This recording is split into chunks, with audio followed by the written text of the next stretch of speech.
What's good, YouTube? It's your boy Machiavelli, and I'm back with another reaction video. So, a supporter had commented, and I'm guessing they liked the David Eagleman reaction videos that I did. So he said, "Yo, check out the Mike Tyson Sadhguru video. It's a little bit over an hour long, but check it out." So I'm like, okay. But you guys know me, man. These hour-long or over an hour-long videos, they make me kind of sleepy, bro. That's why I tried my best to section it off, like a part 1, part 2, part 3, just so it's easier for me, and I'm not falling asleep on camera on you guys, But I'm gonna try my best to react to this whole thing with no pauses. That's gonna be a challenge. And without falling asleep either. But you guys gotta understand, that me as a content creator that I react to things, that's my job. I have to give my commentary if I feel like it relates to me in some sort of way, or even if I do have some extra commentary to, to even just add in, So this is Mike Tyson asked Sadhguru some hard-hitting questions. So without further ado, man, let's get it.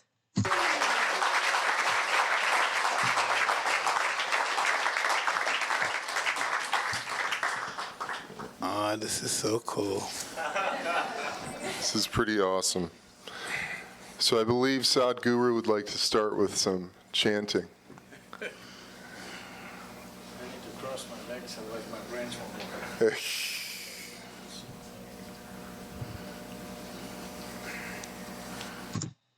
Hold on, y'all. Oh,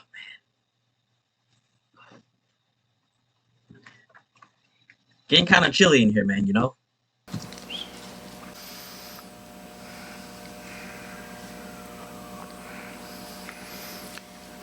Jananam sukadham maranam karunam milanam maduram smaranam karunam kalavashadiha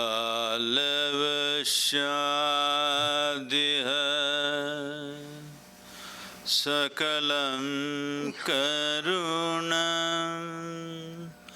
samayadipate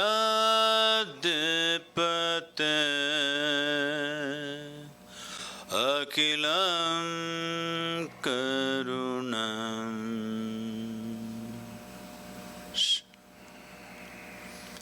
Namaskar. Good evening, everyone. Good evening. That was amazing. Oh, man. Thank you. The only way out is in. Yes, truly, I believe that. Why you got a big voice and my microphone is not working? Oh, he just has a great voice, this guy. It's a great voice. Great voice.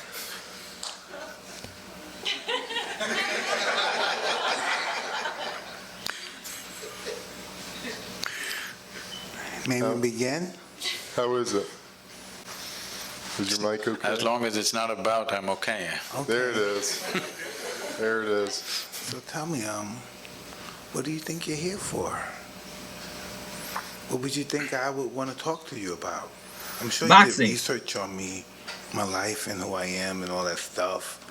But what would you think I want to talk to you about? What would you think I would want to listen to you for? Oh. Toughest guys in the world get beaten by life. Yeah. You said that was easy, huh? Yo, off top, I can't cap. That was kind of funny. I don't know if that was like a slight jab at Mike Tyson. Yo. That was so easy, huh? All my life I thought I was this tough guy. Even recently I was talking about if they say something, I'll blow it. And I do all this stuff all my life because I'm afraid. And if you tell me what I'm afraid of, I can't even tell you what. Why am I afraid? I'm successful. I had some hard times, but I came back. But why am I afraid? Mm-hmm. We need to understand this. This has been hugely misinterpreted and misunderstood on various dimensions, whether it's fear or love or anger or joy. We need to understand it's not about something, it's by itself. It is not that there must be something that you must be afraid of. It is not that there must be somebody that you are in love with. It is not that you are happy about something or miserable about something. You can be simply miserable. Hello? 6? Or you can be simply happy. You can simply sit here just by yourself and be very loving. You can sit here and be terrified about nothing. Because human experience is not created from outside. Human experience is happening from within. So what happens from within may sometimes find outside stimulus, but you can work it even without external stimulus. Hello? All of you are experts, aren't you? Without any external stimulus, you can create pain, you can create joy, you can create misery, you can create anger, love, fear, whatever you want. Because the seat of experience is within you. Only thing is you are not sitting there, you're crawling around it. You're supposed to be sitting there on the seat. If you were sitting on the seat of your experience, you would decide what should be the nature of your experience. Right now, because you're crawling around, something happens accidentally. We find an excuse. It's because of this guy I'm suffering.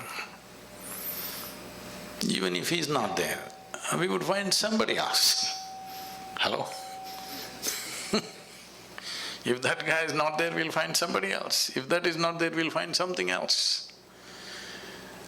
So, this is not about something.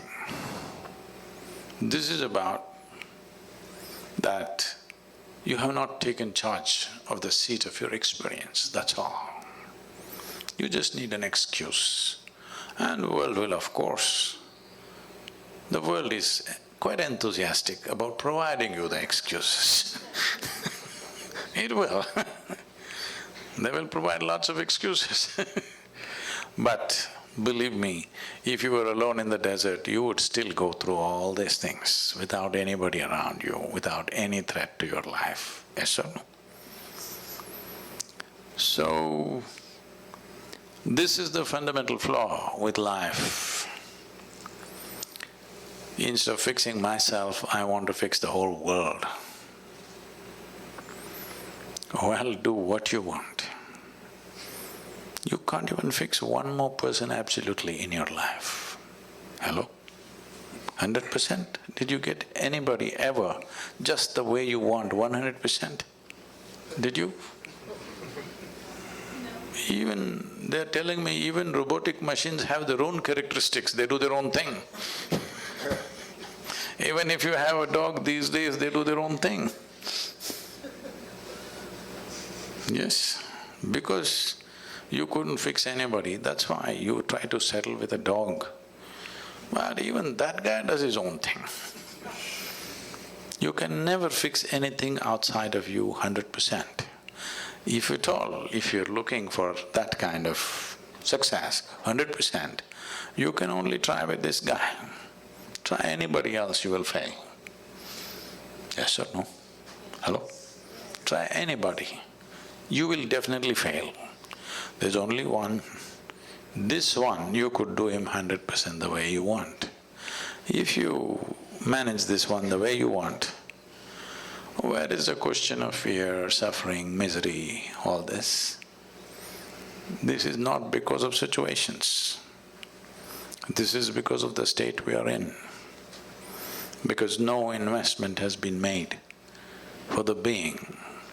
First of all, we must decide, Are we human beings or are we human creatures? The difference between a creature and a being is, a creature is a consequence of compulsive reactions to everything around us. That's a creature. A being means you know how to be. If you knew how to be, would you be blissed out? Or would you make yourself fearful or miserable or what? What's your choice? You must choose. I'm going to bless you just now. Definitely, highest level of pleasantness, isn't it, for yourself? What you want for your neighbor may be debatable, but what you want for yourself is very clear, highest level of pleasantness. Why such a simple thing is not happening? It is not happening because, we gave you a very complex machine. Peak of evolution on this planet is you. If you were an earthworm, you wouldn't have these problems. Just eating, sleeping, reproducing, dying, you were fine. You're doing great as a creature. But you became human. Now it's a very complex machine. But you don't even bother to read the user's manual. Simply somehow you want to do it. Such a complex machine, if you try to do it somehow, accidentally, oh, it will cause much pain. Unable to bear pain, most people have given up on joy and moving towards pleasure. You must understand this. The need for entertainment and pleasure in the world has increased simply because there's no joy. If really human beings were joyful, they would not need so much entertainment and pleasure in their life. Pleasure becomes a compulsion when there is no joyfulness, and if you don't cause pleasure with something or the other, pain is just waiting in the background, just there. So, fear is not about something. Fear is just your inability to manage your thoughts. They are running away ahead of you. Fear is always about something that's yet to happen, isn't it? Yes. So that means you're suffering something that does not exist. If you suffer something that does not exist, there are medically very bad terms for that. It's not about one human being, it's just literally 99% of the human population is in this condition. Different levels maybe, but 99% of the human population is in this condition. They are suffering things which do not exist. What happened 10 years ago, they still suffer. What may happen day after tomorrow, they already suffer. What happened 10 years ago does not exist right now. What may happen day after tomorrow does not exist right now. But things that don't exist, they suffer simply because two major faculties that you have which sets you apart distinctly from other creatures is, you have a very vivid sense of memory and a fantastic sense of imagination. These two faculties, which are the best things you have, this is what most human beings are suffering. They are suffering their memory and they are suffering their imagination. These are the greatest tools you have. So what should have been the most fantastic well-being? When I say well-being, you know Charles Darwin, that guy, the English guy? Hello? He said, all of you were monkeys, not me. That all of you were monkeys and you became human. So, essentially, on this planet, you're the peak of evolution. You agree with me or no?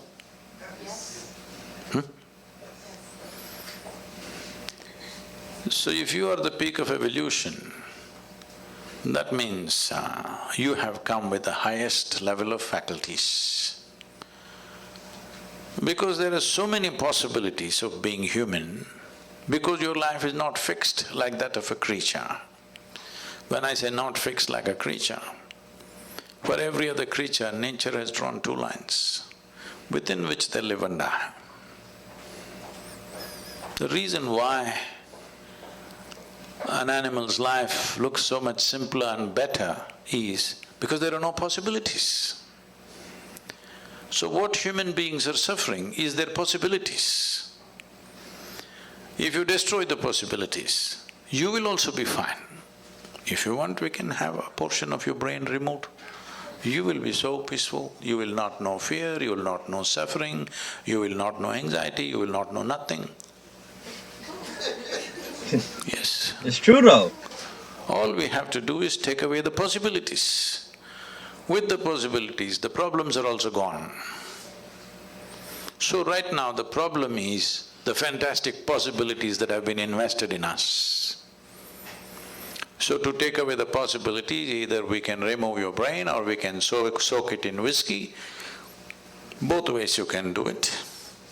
You take away the faculties, then you're okay.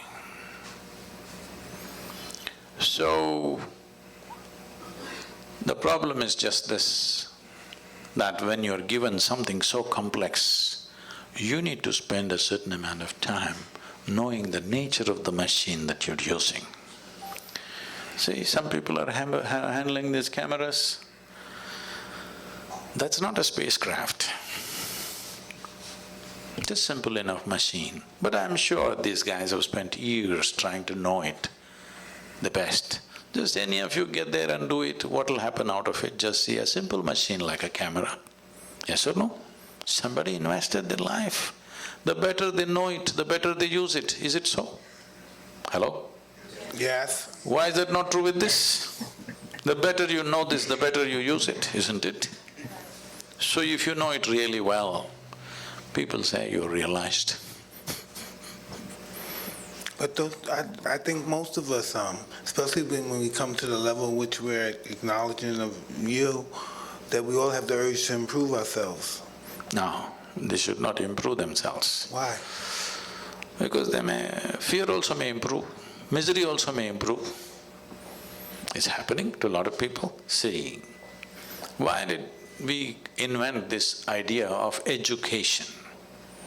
20-25 years of investment of life, nearly 1/3 of effective human… I know I said I wasn't gonna do no more pausing, but it kind of relates to that thing of more money, more problems. If you guys have ever heard that saying, it's kind of like the same thing. Like the more you try to better yourself, the more, good things that are happening for you, the more problems that are gonna come behind it. You know what I mean? So in a way, like, yeah, hate to say it, but bro, I guess that does kind of make sense. We want to improve ourselves, we want to get better, but with that, it's going to come more problems. You guys let me know one person who's improved themselves or in a better place, whether if it's financially or mentally, whatever. Tell me if they have or have not received more problems once they improve themselves. In any one of those areas. It could be financially, mentally, whatever. Life is invested in school and college for most people. So tell me, are educated people more joyful and fantastic compared to uneducated people? No, they're not. No, but that's not the only way to improve yourself. I don't only look at that and improving yourself. That's just… No, I'm saying that was the idea behind it, isn't it? I don't know. I'm just talking about it from a human perspective to reach your highest potential. Yeah. Until you manifest, you don't even exist anymore. No, I'm saying improvement as an idea is not a good idea. What you need is realization, that you realize what is the nature of your existence. From that, you do whatever. If it's a physical activity, you can improve. You can improve how you're doing something in the world, but you cannot improve this one. It's a fake thing. If you realize everything is settled, otherwise, anyway it's a struggle. When situations are good, you pretend that you're improved. When situations turn against you, you will see who is who. When everything is going well, everybody is fantastic, When life turns against you, still are you fantastic? That's the question. I don't know. I think most people take life as it comes. From my experience, I never thought any good would ever happen to me. Just from being brought up in my environment, in my neighborhood, that you always saw bad things. People died. It was just normal seeing people die, seeing prostitutes, just seeing that kind of filth and stuff. It was normal. Matter of fact, it was even honorable because it became so normal. We normalized it. So it's like this. And that's true facts. Because a lot of people who are from areas like him and me, who are from areas like those where a lot of that kind of stuff is going on, you don't never think you're going to make it out. You don't never think you're going to become successful. Like what he's basically trying to say is where he came from, he never thought he'd be a professional boxer. Never. Just like you have a lot of people that come from his background and, his way of life and how things go on in certain cities and, areas, bad neighborhoods, etc. You never expect to be a rapper who made it, or a professional boxer, or the best day trader, or a big time YouTuber. Like, you just don't expect that, bro. But it's usually those people who make it first before the people who always dreamed of making it to doing one of those things, whether if it's rap, YouTuber, day trader, boxer, whatever. It's always the people who always dreamed of doing those things that they always are the ones that either don't make it to doing it, or it'll take them longer than the person that came from the struggle. You know what I'm saying? Like, it's just this is yeah, I feel that. I feel it. In the yogic culture, we always use lotus flower as a symbolism for human growth and development. Lotus flower grows best wherever filth is really thick. So, why we're using lotus as a example or a symbolism is, this grows well because there is filth. It stays in the filth, but untouched and fragrant. So this is a choice that all of us have. Either we can develop allergy to filth and run away and live in a mountain cave. There also filth will follow you in your head, it won't leave you. Or we can become part of the filth. Or we can blossom into a fragrant flower. This is a choice every human being has every moment of their life. Will they exercise this choice? That is a question mark. Yeah, I'm very flowerful.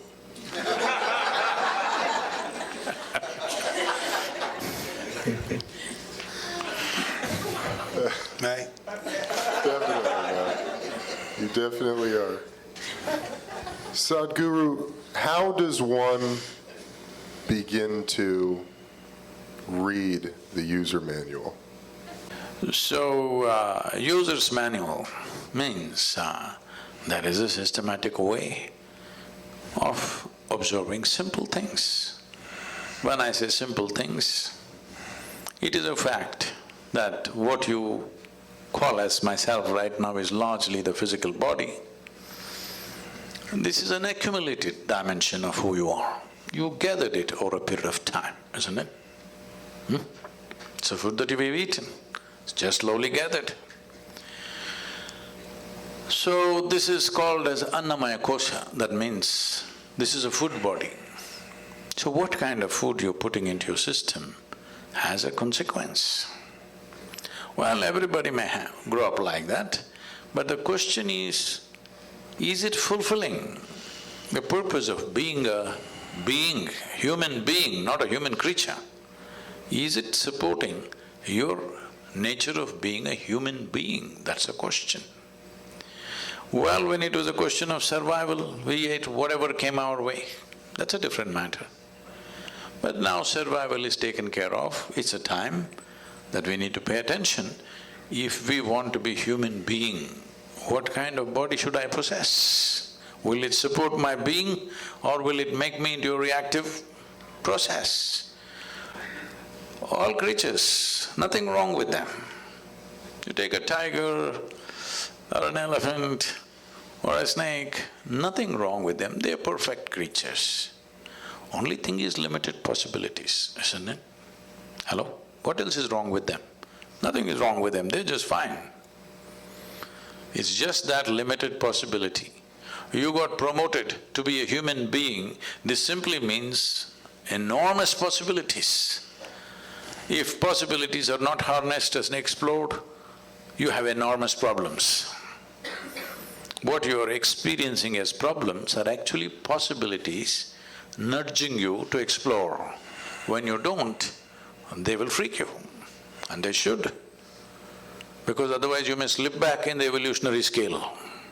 It can happen to any human being. So, one thing is the physical body.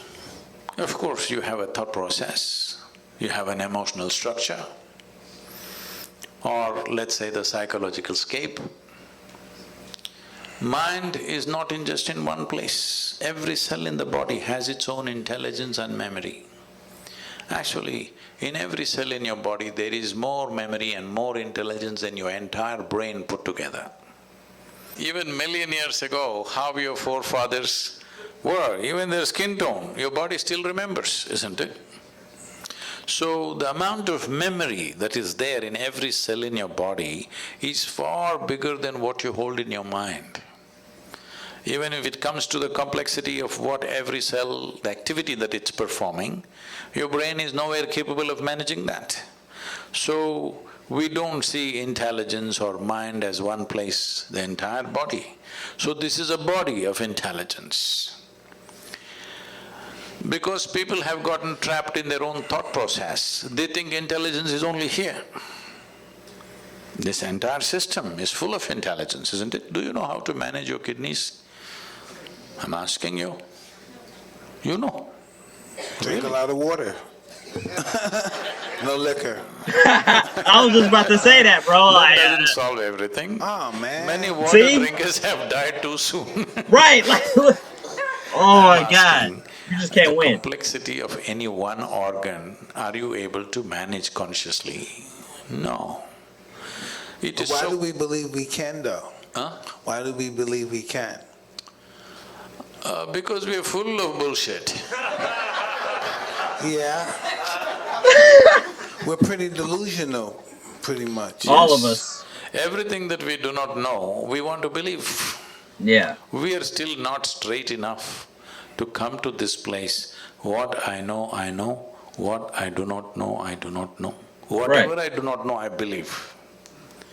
Well, you can bull yourself like this for some time.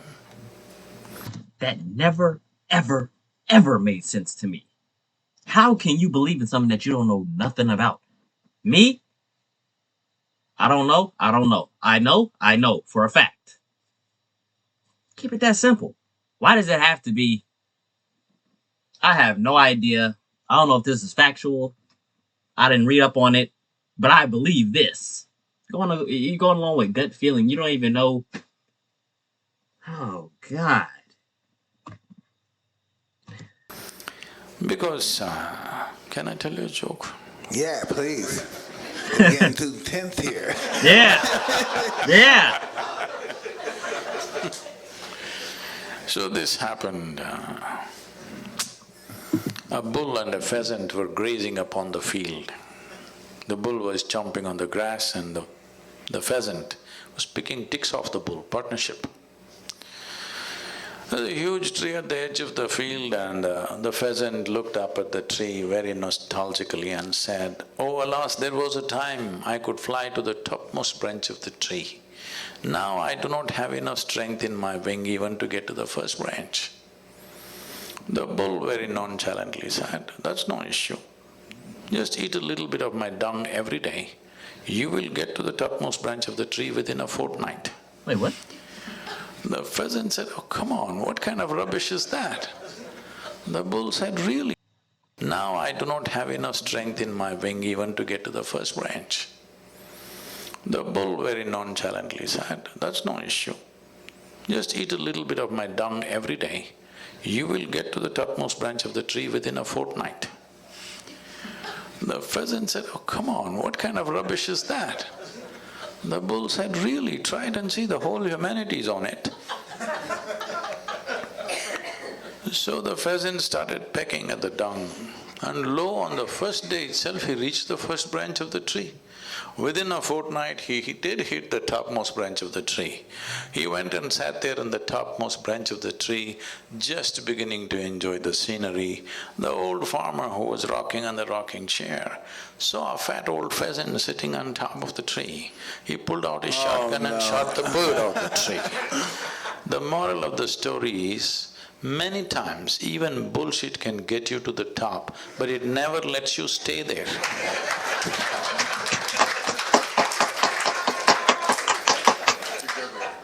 So people are trying to bull themselves into well-being.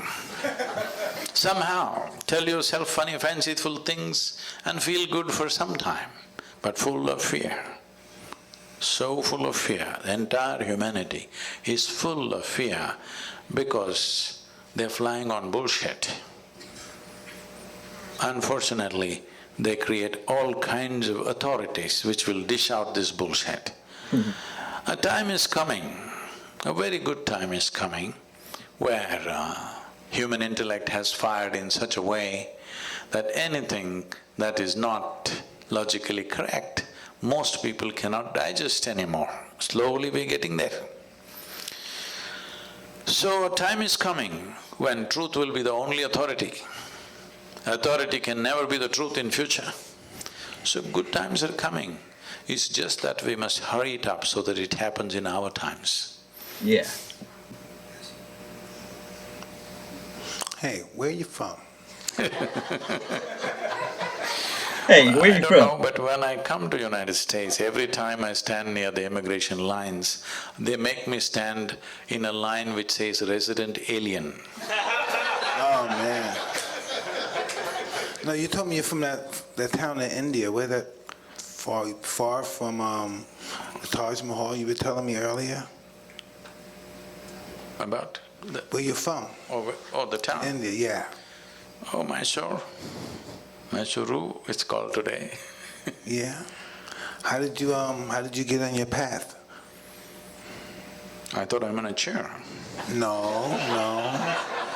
How did you get on the path to meeting people like this, like us? How did we get engaged? How did you start How doing did that this? happen? What made you believe you can do this? Yeah. Again, you're talking about belief. Let me clear that first. See, belief means just this. I believe in this or that means, I don't know, but I'm bullying you. Why can't I say I don't know? What's the problem? I do not know is a tremendous possibility in human life. If you see I do not know, naturally the longing to know will come, seeking will come, the possibility of knowing will come. Whatever I do not know, I believe, that means you will never know, you will just go on with your own stuff. So this is why believers always need a flock. But the moment you become a seeker, you become alone. Because if you are the only person who believes something on this planet that nobody else believes, you will feel like a bloody fool. You need 25 people around you who believe the same thing. Now you say, eh, all kinds of rubbish. But when once 25 people gather around you and all of you believe the same thing, boo, confidence without clarity will come. Confidence without clarity is a great disaster that has unfolded upon humanity. It's mainly because of belief systems, mainly because people have become unwilling to see what I do not know, I do not know. What is the problem? So, in the yogic culture, we evolved a method. We always identify with our ignorance, never with our knowledge. Because in this cosmos, nobody knows where it begins, where it ends. In our perception at least, it's a limitless space. In this space, even if you grind all the libraries on the planet and pour it into your head, still what you know is just a speck in the universe. If you identify with that speck, you will become that speck. Because whatever you identify, you become that, isn't it? But our ignorance is boundless. If you identify with your ignorance, you will become boundless. So, what I'm doing is not because of my confidence, because of clarity. I don't have any clarity. I just know what I want and I see it and I consume it. But I don't look at it from a clarity perspective. I don't look at it from a educational perspective. I just know I have to have that in order to establish my life the way I would want it to be. I just don't have no understanding of it. I just know it has to be possessed by me in order to function the way I would like to function. See, clarity is on various different levels. Well, you've been in a sport where if you did not see things clearly, you were down, licking your own sweat and blood. There was clarity, otherwise it wouldn't work. The clarity of why I'm existing, not the clarity of why I'm fighting. As a child, No, I'm just saying, clarity is at different levels. Yeah, exactly. I'm saying, any sport for that matter, without clarity you wouldn't be able to function. So, without clarity, there is no successful action in anything. Now, if we are talking about clarity about life itself, have you paid attention to life, first of all? First of all, where is life? These days, if somebody says, my life, you will have to sieve through many things. They may be talking about their dog.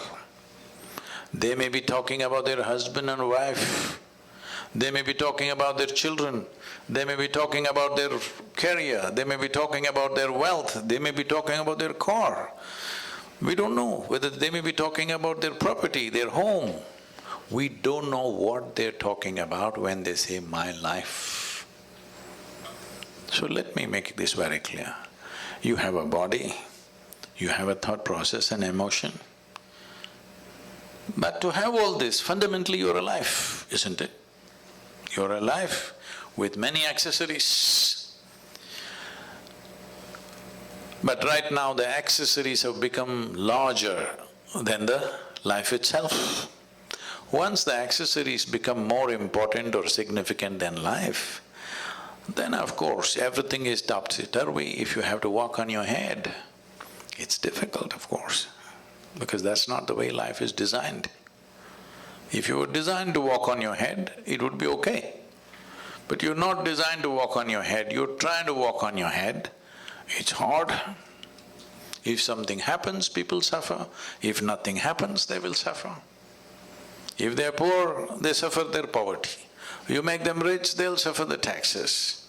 They're not educated, they suffer that. Put them to school, endless suffering. Not married, they will suffer that. Get them married. I did not say anything. Right. Just tell me one aspect of life that human beings are not suffering. They're suffering every aspect. So offer them death, that will also they'll suffer. So suffering is not because of the nature of life. Suffering is because of the complexity of the mind which you did not care to understand. If you had the brain of an earthworm, you would be fine. Hello? Peaceful, eco-friendly also, because that's a great aspiration in California. The only life which is struggling to be eco-friendly is brilliant. Earthworm knows, a grasshopper knows, a lizard and a snake knows how to be eco-friendly. This most evolved creature on the planet is struggling to be eco-friendly. Yes or no? So, the problem is complexity of possibilities.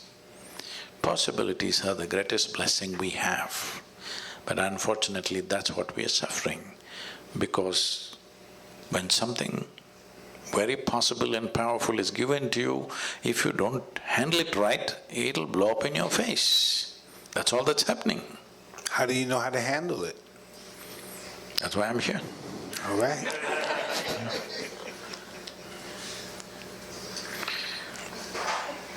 It's not that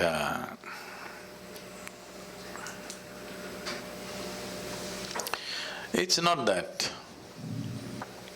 if let me put it this way, if because of the number of things that I do across the world, more things are going wrong with my life right now than any of your lives, okay? Really, too many things. Just I want you to imagine running a foundation where there are over 9 to 11 million volunteers doing all kinds of things. Volunteers means nobody knows what to do, but they're enthusiastic. Running major projects like this, running massive centers in various places, over 350 centers across the world. If you want to go mad, this is the recipe for life. But you think I will die of stress or madness? No, I'll not. Maybe I'll die of exhaustion, I don't mind. But of stress, no. There are many things. Not everything in your life goes the way you think it should go. Huh? I should not be saying this, but because as I'm like this, because it came in my mind, I'm telling you, please treat this with some sanctity. Right now, probably in the next few hours, my father will pass. Okay, I've been monitoring this minute to minute, but he will pass. I spent some time just before living with him and I came. I sent my girl back to be with him. So, I'm sitting here talking to you, I'm fine, haven't I? But does it mean to say I don't care about him? Hello? That's not how it is. A very intimate relationship. But this is how I am. This does not mean there's no love in your heart, this does not mean that you're not involved. It is just that you're involved with everything, but you're never entangled. That's the difference. I like how you put that. I believe that's our process of life or death or whatever we call it, just the process of what we do, isn't it?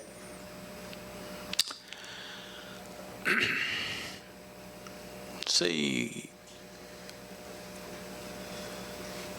the most compulsive thing in most human beings is they want to draw a conclusion about everything. Because without drawing conclusion, they will not feel confident about anything in their life. They must draw a conclusion. Oh, she's good. Oh, she's okay. She's not okay. He's all right. That's not good. I love this person. I hate this person. This is my friend. This is my enemy. Every kind of conclusion. Conclusion means, essentially, what is the conclusion of your life? Death, isn't it? Every time you conclude, in some way you die, you must know this. You know, I can take you back. Are there religious people? Hello? Are you religious people? Oh.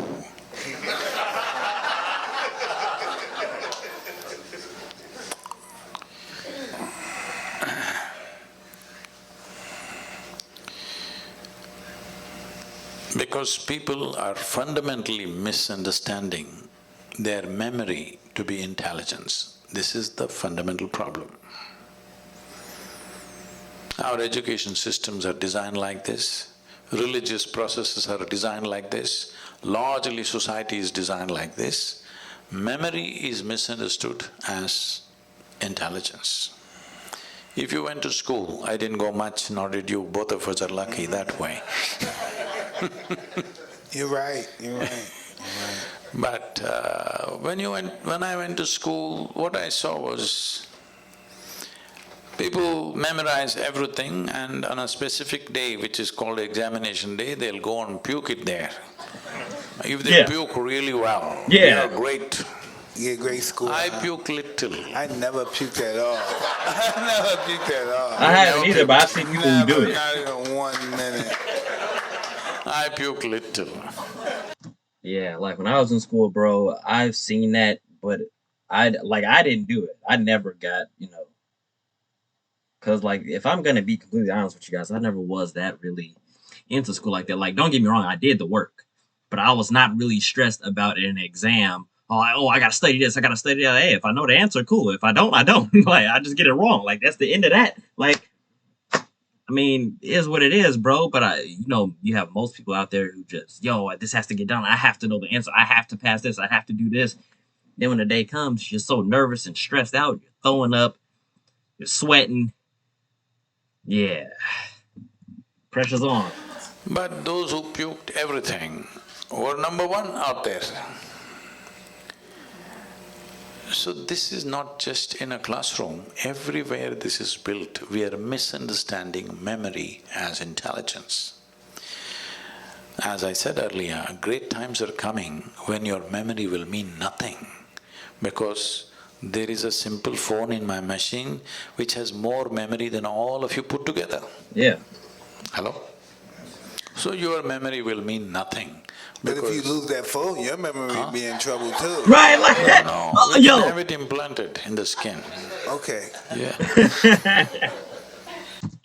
I tried to back up what he was saying, bro. Like, yeah, well, hell, I mean, if the phone memory go dead, then you ain't got no memory. Oh my God, we just screwed. So, what we thought as great value, I wanted to understand how this world has been built, these civilizations and cultures have been built. There was a time when nobody could read, all right? So one guy comes and he opens one book. He's got only one book all the time. Well, if you read 10 books, you become a scholar. If you remember 10 books, people say you're a PhD. If you know one book, you become a representative of God. How's this? Forever it's been happening. This will not work in the future, because my phone will recite all the scriptures put together at one time. Yes, it will. Yes or no? Just because the guy knew how to read, he was acting like a representative of God. Suppose I came to California 1,000 years ago on a bicycle, when nobody had seen a bicycle. You don't know what it is. I came riding on these two thin wheels. Wow! Exactly.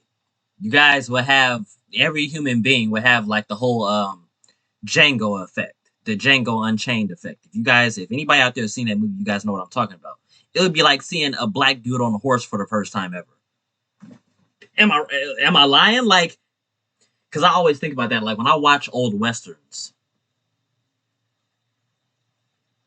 like, even my dad, when he would be watching westerns, I'd be like, man, what if a brand new Mercedes Benz was made around that time? And it was only you seen somebody drive it. These are back in the days where it was nothing but desert dirt. Houses made out of wood, sticks, and it was just horses, no cars. None of that, like how we have today. So what if what we have today, one thing, car, truck, bike, whatever, motorcycle, was made back in those days? You wouldn't be able to believe it. You wouldn't be able to take your eyes off it. It would just be something like, I've never seen that before. They make those? Yeah. I came and parked here and said, I've just come from heaven on this special God-given vehicle. You would all bow down. So after I finish my whatever bull with you, when I want to go and rest, I take away the front wheel and sleep on it, because if any of you learn how to ride, then my heavenly status will go. But a local brat who's good for nothing took this bicycle with single wheel and started riding it all over the place. Now I'm in trouble. This is happening. The Google lady will recite every scripture that you want. We don't know who the hell she is but she can tell you anything you want, she will tell you the meaning also, interpretations also, yes or no? So, just in many ways, because human beings by themselves did not do it, because people did not do it consciously, I think in many ways the technological developments are going to end. A whole level of nonsensical things that have been happening just because somebody remembers something, somebody can recite something, they were elevated, all this will go. Very good times. But in the meantime, when one level of what we believed collapses and before you attain to clarity, there is a danger. One thing that's happening is, in the world, heavens are collapsing. 100 years ago, how many people believed they are going to heaven? And today, how many people believe they're going to heaven has come down dramatically, isn't it so? So, is it okay? Good, yeah. Real good. This happened in Alabama. Well, a Sunday school teacher was going full fire. This is Alabama. Full fire. Unfortunately, the audience were not like you, they were all tiny tots. Catch them young policy. In his rhetoric, he stopped and asked, "What do you have to do to go to heaven?" Little Mary in the front row, she's always in the front row, said, "If I scrub the church floor every Sunday morning, I will go to heaven." Absolutely. Another little girl stood up and said, "If I share 50% of my pocket money with my less privileged friend, I will go to heaven." Correct. Another little boy stood up and said, "If I help those who are in need, I will go to heaven." Correct. Little Tommy in the back bench stood up and said, "You gotta die first."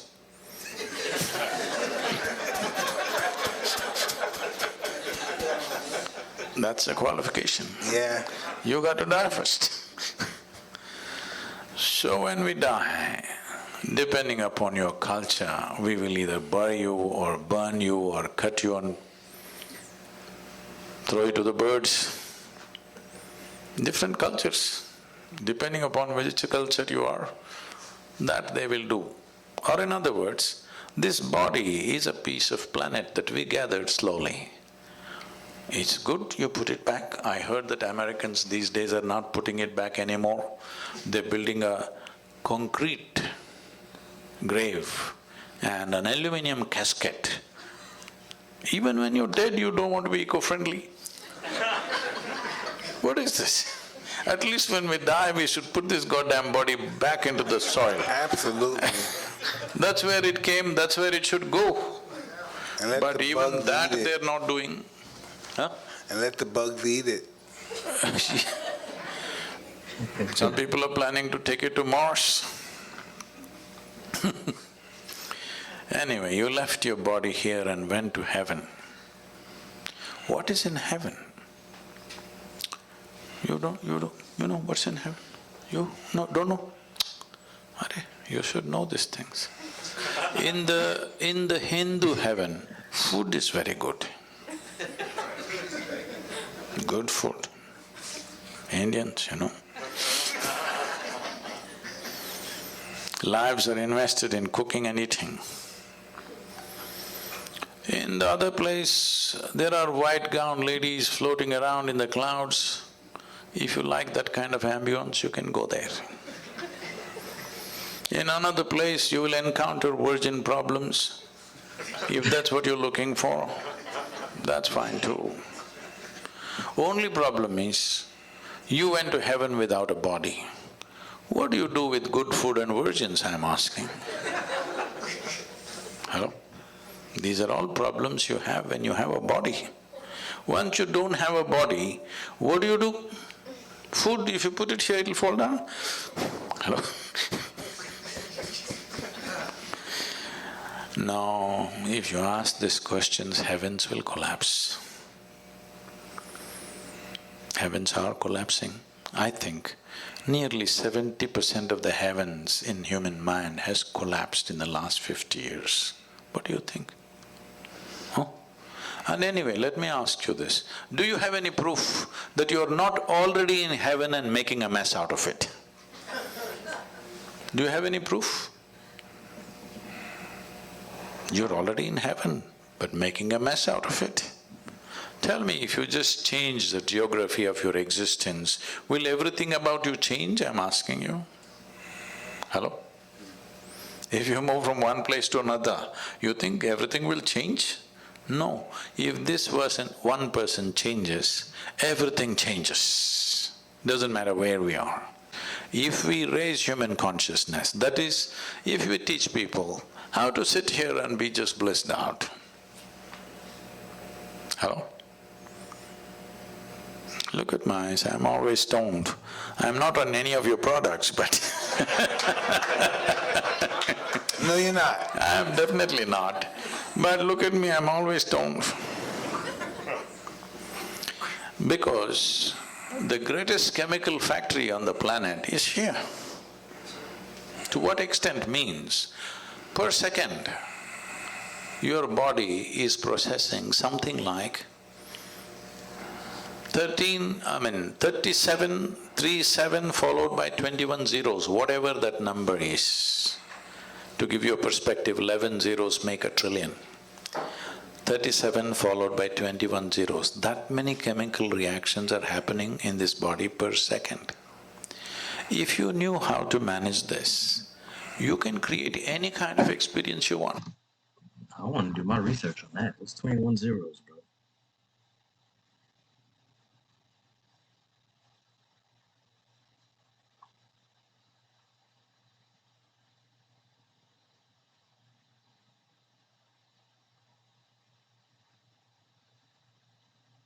Sextillion. Damn. Imagine if everybody's bank account was on sextillion. Crazy. In this. When you have this kind of a sophisticated machine, you are doing things in a caveman-like way. This is like we gave you a touch screen phone, but you are like this. Awesome. What will come out of that? You're supposed to do like this, but you're like this. I used to see people doing that too, and it's usually people who don't know how to work a smartphone. They're the ones that's usually like this. Like, dude, what are you doing? You know what'll come out of it? That's all that's happening right now. So there is a way. Today I can proudly say, across the world, there are millions of people, if they close their eyes in the morning, tears of ecstasy and love every day in their life, every day. Millions of people. So it is not an accident that one person, obviously it can be done. Just a little understanding of how human chemistry functions. You don't have to go into chemical analysis of who you are. There are simple processes with which one can do if one is willing to invest a little bit of time in a day. Life will become wonderful. Because by curtailing human faculty, you cannot believe you're enhancing life. Right now, most human beings believe they enhance their life by curtailing human faculties. Like, you know, I was in Mysore city. I had to meet somebody, so I went into a building. A lady, over 70, 75 years of age, and she's a very petite, small woman. She just comes up to me with a big smile on her face. "How are you doing?"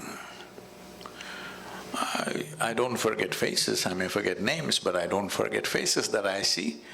I just look at her, I don't know her, But okay, I respond, I'm doing wonderful, how are you doing? Da da da. Then I go up.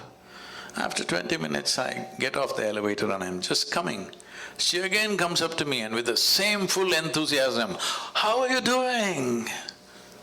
So, wow, this is just 20 minutes ago. Then I respond somehow and then I'm getting into the car. Somebody who was walking with me says, poor lady, she's lost her memory, she doesn't remember a thing. I said, she seems to be doing wonderful. I don't think she was this happy with her memory on. Right now she's exuberant because she's forgotten everything. This is the case with most human beings. Little drink and they forget something. Now they're exuberant. Lowering your faculties and thinking that I'm well is a serious mistake. This happened. One day Shankaran Pillai… Same thing when people get high. So everybody who get high, get drunk. Talking about you guys. So he was just outside in the marketplace and he met an old friend, a college friend, that he had not seen for more than 25–30 years. So they really jammed up and he invited him home and he came home for dinner. When they were sitting for dinner, Shankaran Pillai, every time he wants to ask something of his wife, he says, my sweetie pie, my honey, my boo-boo-boo, my bulbul, my choo-choo-choo, like this. After the dinner is over and the chat is over, the friend is leaving, the Shankaran Pillai came to the door to see him off. He said, you're really having an amazing life. Me and my wife can't even talk to each other properly. Every time you refer to her, all this sweetie, honey, choo-choo-choo, boo-boo-boo, all this stuff, you're really having an amazing life, aren't you? Shankaran Pillai said, are you crazy, man? 7 years ago I forgot her name.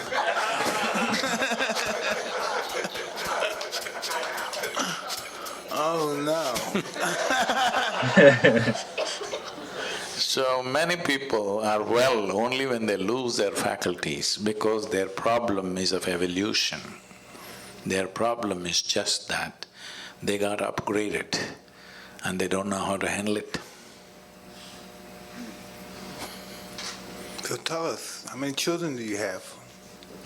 How many children do you have? I know you spoke of a daughter. Oh yeah. Yeah, we want to know about you. How many children do you have? All right, I won't ask you. No, you can ask. I have millions of them, only one is my mistake. Oh, no, man. I like that one. I like that one. I have many, but only one is my mistake. Okay. Hey, this is really an awesome meeting. I can't even believe you're here. I'm just still in a daze. I'm just really happy to have you here with me and my friend, Eben. This is really almost like a dream come true. We saw you and we were just in the stage of just reasoning with enlightenment, and we saw your story, how you became, one day you came and you fainted and you thought you were there for an hour and you were there for like 14 hours. That's my story. Didn't that happen to you? Yeah, so I thought that was amazing, and so I stayed a great fan, and I stayed following you. And then I was talking to Eben, and I would say, Eben, you think we could ever get him down here? You think he'd come down here and talk to us? We never believed you would do it. Dude, Mike, bro, this man has been everywhere. So wherever you at, I'm pretty sure that was an easy call. Like, video that I reacted to of him going to different places, countries on a motorcycle or a scooter or whatever the thing was, dude. It was a no problem, no hesitation type of situation. And now you're here. That's just, man, so mind-boggling. Thank you. Really. So now that you asked this question, how to do the user's manual, You know, about on 27th of October was the Diwali festival. It's a festival of lights in India. Because people, these millions of people have been supporting me, particularly for the river movements that I've been doing in India. 162 million people supported the movement. It's the largest movement anywhere in the world at any time. So, with money, with volunteering, in many ways they've been supporting us. So I thought on the festival day, let me offer them a gift. And I said, on the Diwali day, if you register in engineering online, which normally costs $150 per person, I said, it's free on this day for you.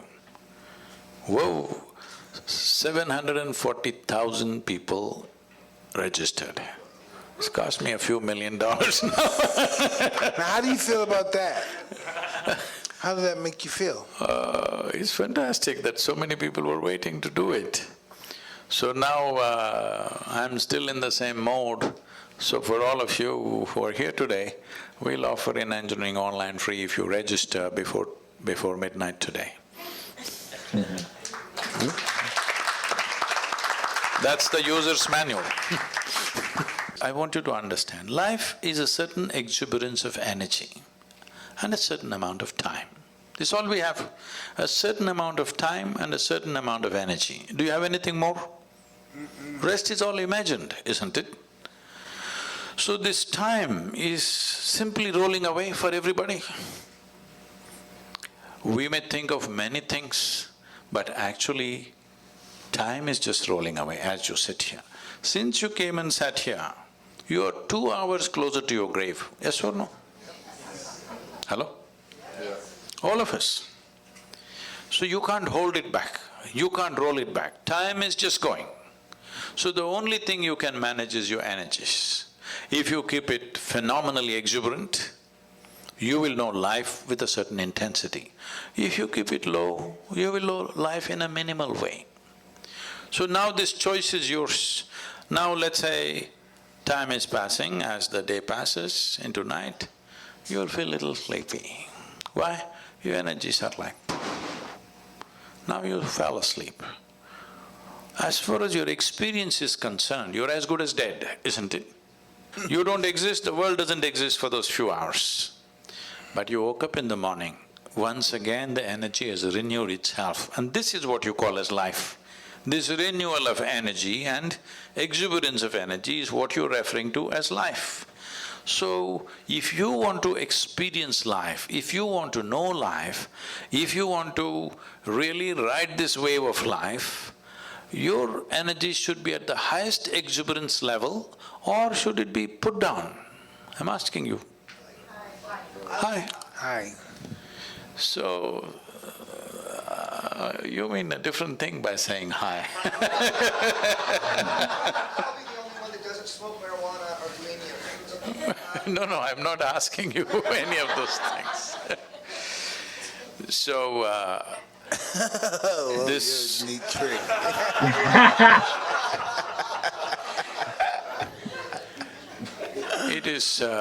It is just that most people need all the time looking for rest, vacation, break from everything, simply because they don't know how to manage their thought and emotion. I see in the United States, people are saying, thank God it's Friday, because they suffer 5 days and they're going to enjoy 2 days. Life is not going to work like this. Life cannot work like this. If you do not know how to be joyful, then you're only looking for pleasure. If you were joyful, pleasure wouldn't matter, because you're just joyful. Joy is not a consequence of some activity or something that you get or don't get. Joy is an ambience that is necessary to live life. If you do not know how to be peaceful and joyful, well, you cannot even enjoy your dinner tonight, isn't it? Hello? Can't enjoy a walk on the street, can't enjoy the few people who are around you. You cannot enjoy anything, you need all kinds of stimulus to find a little bit of pleasantness within yourself. When I say pleasantness, let's understand this. If this body becomes pleasant, we call this health. You want this or no? Yes. You must choose, I'm going to bless you. Yes. You want this body to be pleasant or no? Yes, yes. If it becomes very pleasant, we call it pleasure. If this mind becomes pleasant, we call it peace. If it becomes very pleasant, we call it joy. If these emotions become pleasant, we call this love. If it becomes very pleasant, we call it compassion. If these life energies become pleasant, we call this bliss. If it becomes very pleasant, we call this ecstasy. If our surroundings become pleasant, we call this success. Only to create pleasantness in our surroundings, we need the cooperation of various people and forces around us. But pleasantness of body, pleasantness of mind, pleasantness of emotion and energy is 100% your business. Yes or no? I agree. So, if you want to make this your business, before midnight you must register for In Engineering Online. It's free, otherwise tomorrow morning you can pay and register. Oh, man. That's awesome. Well, this has been such a treat, and before we wrap this thing up, we have time for a few questions. All right. You, not you, them. No, I'm just checking the people out. Hi, thank you so much. Sadhguru talked about the Annamaya kosha, which is the body kosha. There are 5 koshas in the applied yogic sciences, which work the entire system of the body, from the mind to the heart to the breath to the energy. I need all that. And the heart.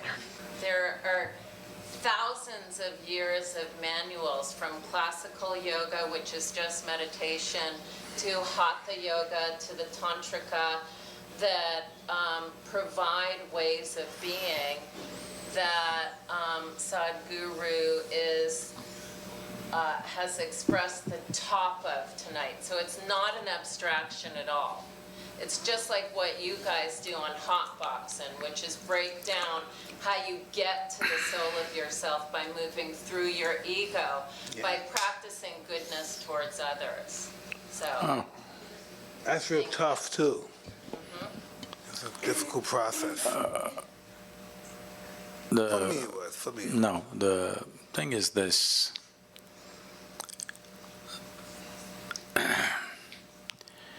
Well, just to explain this, Sadhguru means an uneducated guru. He is not a PhD in all these things. He is unread. I don't know any books.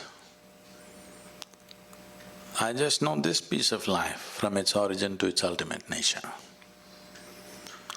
If you want to know life, the only life that you can know is this life. You cannot know another life because you can only experience this one. Can you experience something else? You can only experience this life, if at all, if you experience. So, if you want scholarship, there are many things. But if you want realization, in is the only way out. He's already been espousing that. If you want scholarship, if you want PhD in spiritual process, that's a different matter, it's an academic stuff. But if you want realization, in is the only way out. Why do you think there are books about life? You should read a book about life only if you are not alive. Suppose you are not alive, then to know about life you must read a book. When you are the life, hello? The only thing that you need to do is turn inward.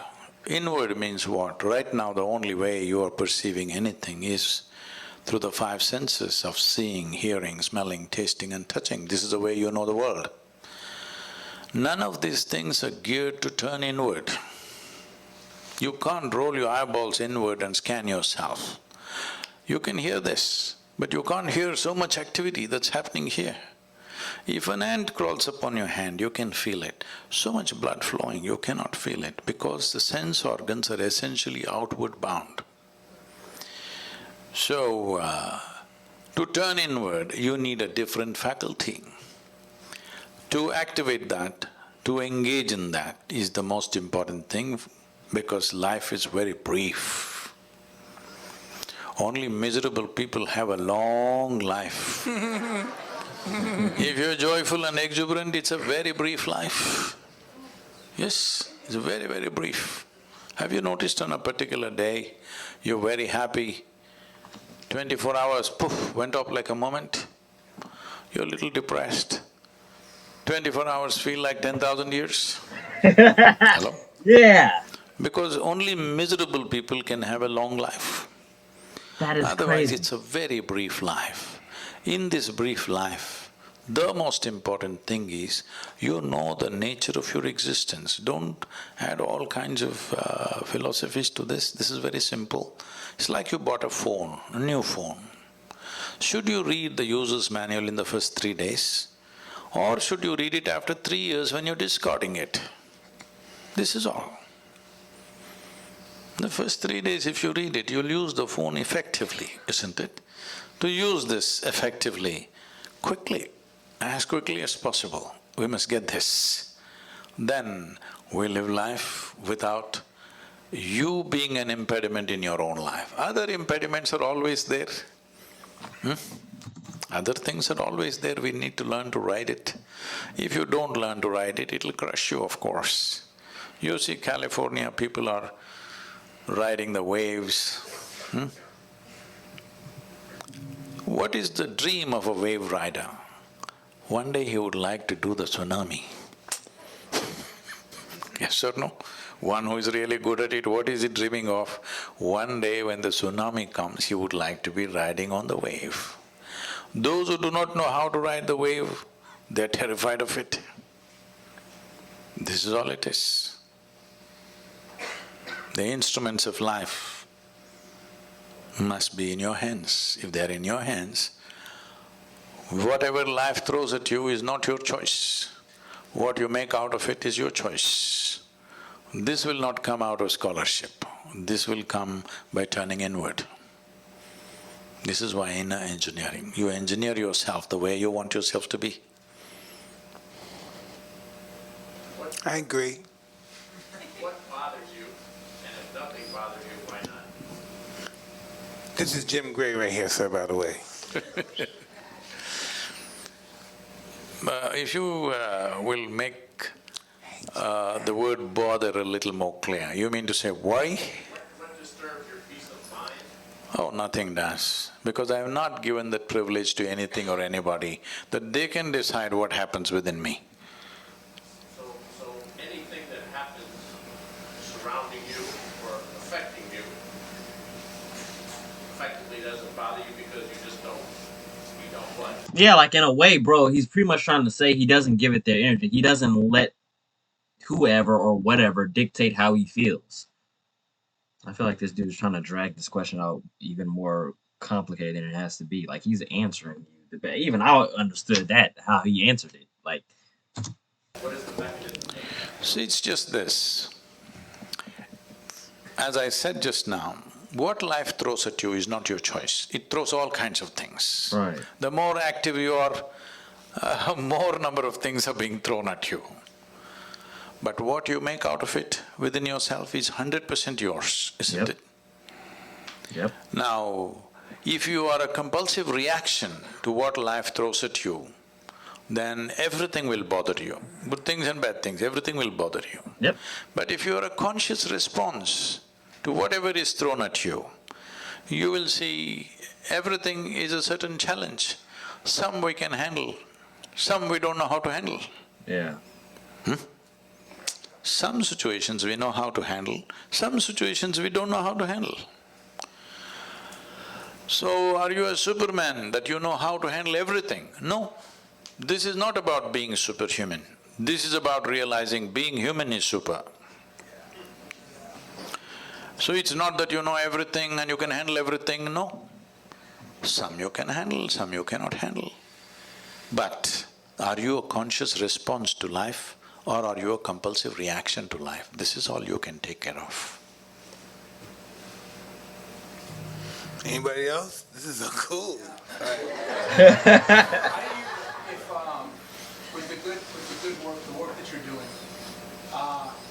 sometimes it's easy to get caught up in the result, the desire of what you're trying to do. How do you detach, but at the same time help? I'm using these simple things. But how do you You've been reading Indian stuff, huh? You've been reading Indian stuff, that's why this detachment and all that. Tell me, can you experience anything in this world without involvement? If you're not involved, how will you know anything? You cannot experience anything unless there is involvement. The more profound your involvement is, the more profound your experience of life is, isn't it? So where did this detachment come?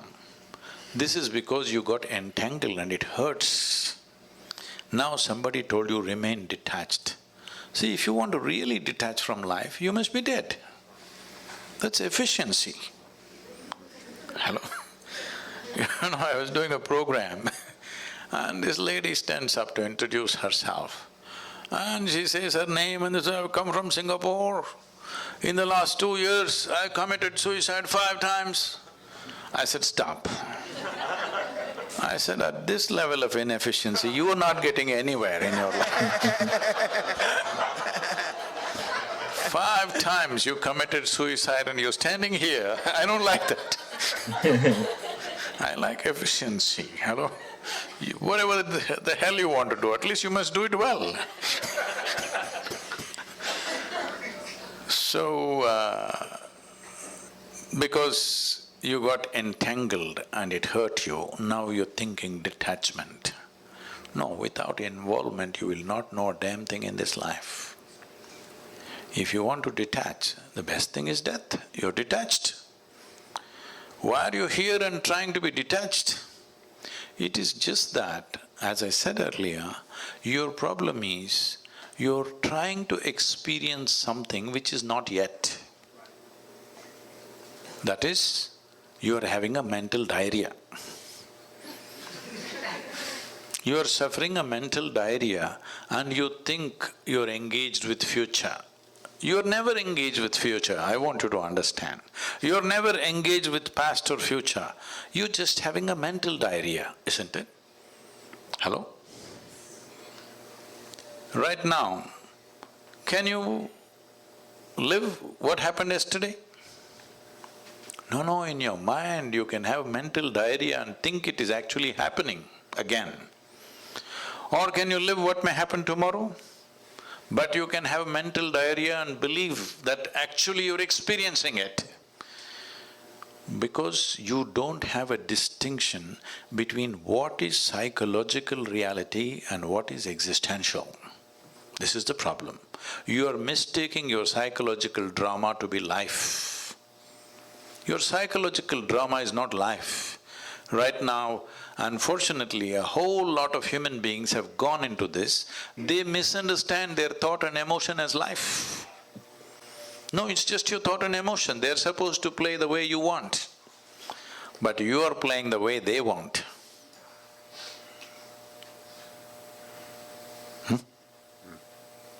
Just little out of control, that's all. Don't weave a philosophy out of an ailment. I was thinking when you were saying, like on myself, like we almost, let's just go to another perspective. Myself, what's the image of myself? What should be my illusion of myself? No, what should be my illusion of myself just as a human being functioning in the world with life? What should be my illusion of myself? Should I be a nothing or should I be glamorous, magnanimous, powerful? What should I be? See, what social qualities we need to exist here well, let us not misunderstand that as life. This is just little sense. We are among people, we must be in a certain way. so that it works for you and me. If I do something that works only for me, not for you, you will make sure my life is miserable somehow. Yes or no? Hello? I can trust you on that, come on. If every day we are transacting about something and I make my transactions in such a way it's only beneficial for me, not for you, will you make my life miserable or no? Yes. You will. This is the nature of coexistence. So when we are here together, it's important we function in such a way that whatever we do, it benefits both of us so that this transaction can go on. Whether it's marketplace or marriage, both the parties should benefit, otherwise it'll die, isn't it? So this, do not misunderstand this understanding or this simple sense as human nature. No, this is just simple sense. If you were living in the jungle alone, you would live one way. You live with certain number of people, you will live another way. You live with a large number of people, you live completely different way. This is just simple sense of adapting to the existence we are. So, do not understand this as the nature of your life, no. This is just sense. Some people figure it out early, some people figure it out later, but this is just sense. Well, Thank you. thank you so much, Sadhguru. We're out of time. Out of time. Out of time. But I want to thank you guys again so much for coming. Thank you, Sadhguru, and your incredible team.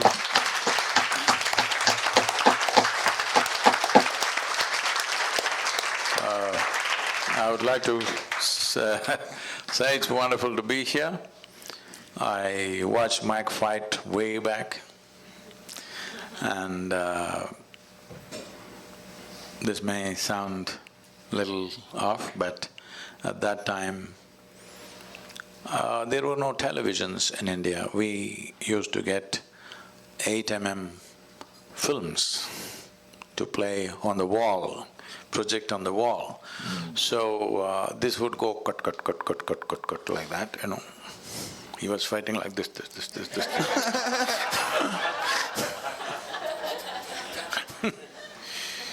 So in somebody's house, we were sitting and watching. We had watched lots of boxing matches at that time because I was this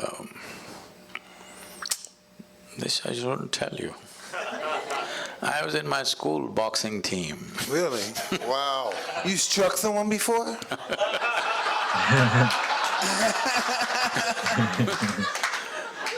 So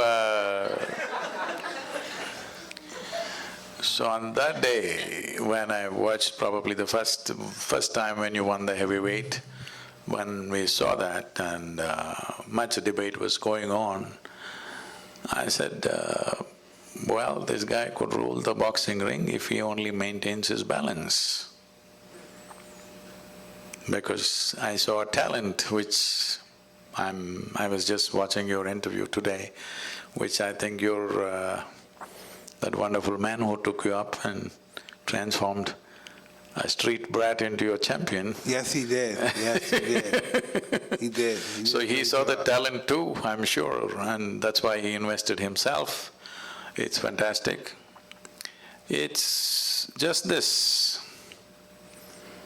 Every human being, many things are hidden within every human being. Not everybody, unfortunately, gets the situational opportunities to shine. It's happened wonderfully in your life. Well, other things have happened. Though you came up with utmost disadvantage, you turned that into a phenomenal advantage in some way.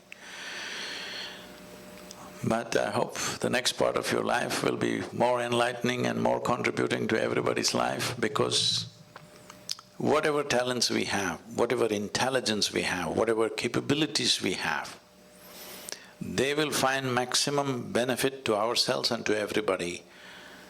Above all, balance. If that one thing is there, everything else will find expression. If we lose that one thing, our talents and our capabilities unfortunately will turn against us. Right now, human beings are only suffering their own intelligence. If they had no brains, they would be fine. They're suffering their own intelligence simply because there is no balance. It is time that all of us in some way bring balance to ourselves and to the world around us so that human genius really flows without too much struggle. Right now, to find expression to human genius, people are going through enormous struggle, and slowly people are believing that unless you struggle, it won't come out. No, it can be done very joyfully, wonderfully, blissfully, if only balance is created. So let's invest in this, that this generation and the coming generations are far more balanced within themselves. If this one thing happens, you will see an incredible generation coming up. Let's all be a part of making that happen, considering being born in an extreme disadvantage and how you turned it into what you did. At the age of 20, being a world champion happened in spite of all the disadvantages. So, all of us together should invest in making this happen for many, many more of the next generation. Thank you very much. Thank you. Thank you. Thank you. That was a damn good video, bro. Shout out to the person that recommended that to me. I definitely did enjoy that. That was definitely worth an hour and 22 minutes and 41 seconds or 42 seconds. Yeah, like, bro, I never thought I'd see the day of where, like, Mike Tyson would be talking to Sadhguru. But at the same time, it wasn't, like, yeah, I just know that's never going to happen. Like, as you can see, Mike Tyson was even surprised that Sadhguru came down there to talk to him, right? But for me, it was just like, I never thought it would happen. But at the same time with Sadhguru, like I say, I've watched videos where he traveled from country to country to country on a motorcycle, rain, sleet, or shine. He's coming. So, pretty sure that was the easy call for him. Yeah, man, dope video, bro. Very dope. So if you guys like this video, man, give it a fat thumbs up, like, comment, share. Machiavelli Gang, we up out of here, man. I love you guys, man. You guys have a blessed one and a safe one. I'll catch you guys on our next one. Peace.